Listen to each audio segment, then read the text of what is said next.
Sometimes I just don't have the emotional stamina to participate in small talk and keep a smile on my face.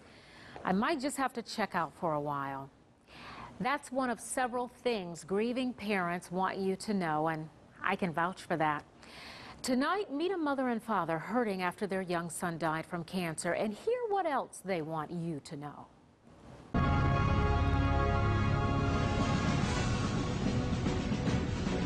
A dream come true for 5-year-old Joel Smith, a.k.a. Batman. All right, let's go get the Joker and Catwoman. Yeah. But just days after saving Gotham City from the bad guys, let's go make sure we got Catwoman. the Cape Crusader lost his fight to brain cancer. It started on Thanksgiving, 2009. Bobby was in Iraq, and I was at Branson with my parents and the boys, and he just vomited. Amy Smith thought her son had a stomach bug, but the vomiting grew worse after weeks of tests, medicines, and blood work. Finally, a CT scan. You and your husband, you find out your son has a brain tumor.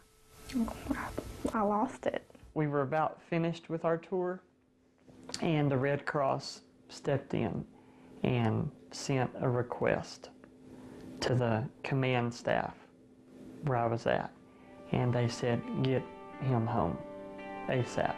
Bobby arrived home from Iraq in time for Joel's 12-hour surgery, and the couple stayed at their son's side for chemo, radiation, and the many hospital stays.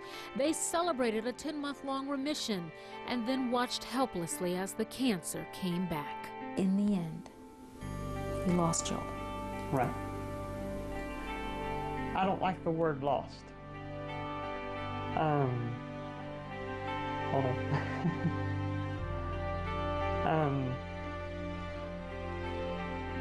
Hold on.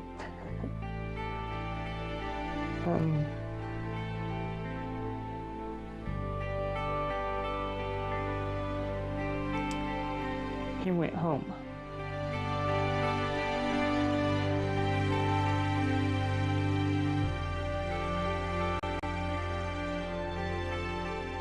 Grieving a child is intense. They find creative ways to permanently etch his memory in their hearts, including matching tattoos. The purple butterfly is a symbol of losing your battle, and the gray ribbon, the gray is the color for brain cancer. The ink, a badge of honor they hope will inspire people to never be afraid to talk to them about Joel. Even as they grieve, Joel's life brings happiness. I told Amy verbatim, I said, he's going to be a class clown. I said, it takes one to know one, you know. And I said, but he'll be a good class clown. But in the sense that he really enjoyed making other people laugh. Do you think we're going to be a lot safer now that they're in jail? Yep. Y'all sure are. The Caped Crusader will always bring a smile, but the pain and the longing still lingers. What do you miss most about him? His grin and his hands. His hands? Why his hands? Because he would just kind of rub on you.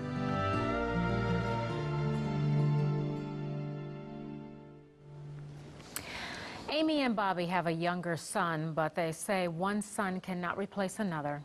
And they know people are gun-shy about mentioning Joel, but they like when people say nice things about him, even if it makes them cry.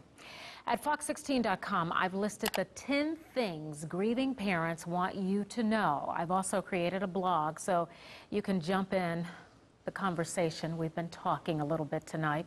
Tomorrow night at 9, I talk with an expert who's going to analyze Amy and Bobby's grief and help us all understand the complexity of it. We've heard from so many of you today following our heartbreaking story on the death of 5-year-old Joel Smith. We got a ton of Facebook and email comments. Paula wrote, I watched this story through teary eyes. My husband and I are also grieving parents. And Kai writes, thank you for doing a segment on coping with grief. I struggle daily to keep putting one foot in front of the other. Well, tonight we bring you an expert to analyze the grief of Joel's parents and what many of you are going through. There's a part of us, especially in the beginning, that if the person who died, if they walked through the door, we would not be surprised. And we would be like, oh, I thought so. He's right. Sometimes it's hard to face the reality of death. I still struggle with it after my daughter Quea died a few months ago, and I'm not the only one. It often happens with a major loss, like a child. Greg Adams, he is the director for the Center for Good Morning and Pal Care. He's going to listen and analyze the grief of a couple whose son died and help us better understand the complexity of grief.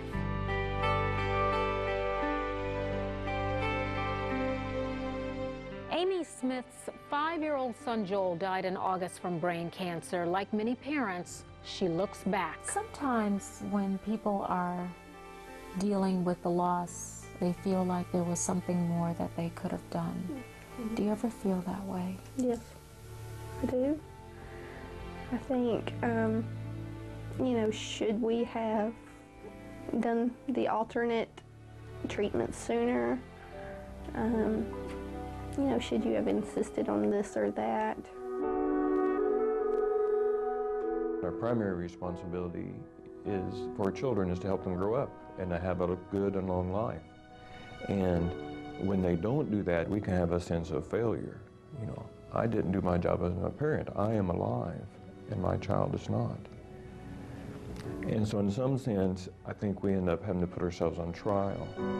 And sometimes that is so hard to avoid, but Greg stresses it needs to be a fair trial. The smile on Joel's father, Bobby, wow, it just lights up the screen when he talks about his son. But there's a word that he has a hard time with. It's a word that I use all the time, but it just goes to show we're all different. I don't like the word lost. Hold on.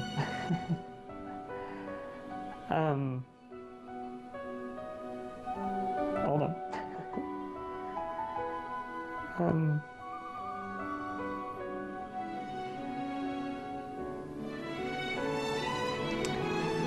He went home.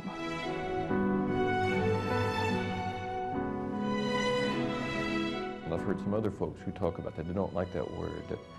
That lost had a little connotation of, you know, carelessness and irresponsibility. We shouldn't have done that. You know, I lost my car keys. I lost that opportunity. I shouldn't have missed that. And in that sense, you know, I'd have to affirm him that in that sense of loss didn't fit. They tell me the first year is the toughest, and for some, that 6-month mark, worse than the very beginning. Family, friends, they all go back to living a normal life, but it can be a time when a grieving person needs support the most. Oh, it's the fall, and the leaves are changing, and they're dead, and it's Thanksgiving, and they're gone, and Christmas, and wait, this. And I think it's, you can know that, but experiencing that is different. Somebody wrote a little poem one time and said, we thought your dying was the worst thing, and then you stayed dead. The exact time may vary from person to person, but at some point, a griever should be able to move on with life and take all the love and cherished memories with you. When do you get over this? I think if I was to get over it, that would be forgetting him. And, you know, that struggle is part of him. And then, I mean, it's going to get better.